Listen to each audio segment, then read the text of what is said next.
शादी दोसरा से कइलू हो,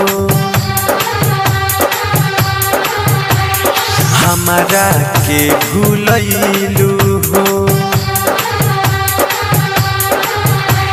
शादी दोसरा से कइलू हो, हमारा के भूलैलू हो।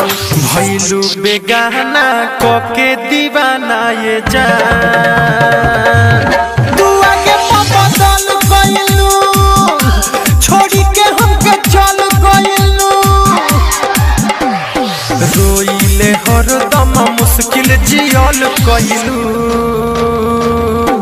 तू आगे बदल गइलू, छोड़ी के हमके चल गइलू। Mix by Aditya recording studio Gopalganj. DJ Shyam Sundar, DJ Shyam सुंदर। हम जानत कुछ ना रहनी हो, कोई गलती तोहे चाहनी हो। सुन, हम जानत कुछ ना रहनी हो, कोई गलती तोहे चाहनी हो। धैली हलू दोसरा के हाथवा सनम, कबहू ना कुछ कहनी हो। कके हमें बर्बाद तू संभल गइलू, तू आगे बदल गइलू, छोड़ी के हमके चल गइलू।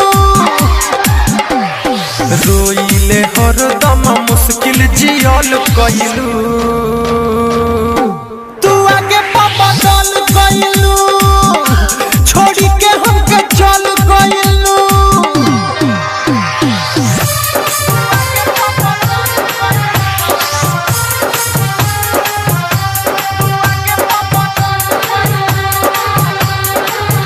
कहे दीपक दीवाना रोके हो, खुश बारू तू प्रिंस के हो के हो।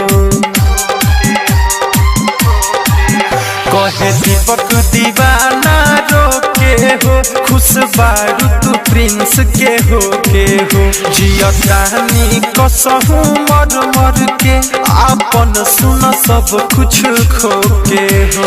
राइटर सोनू सागर से छल कइलू, तू आगे बदल गइलू, छोड़ी के हमके चल गइलू।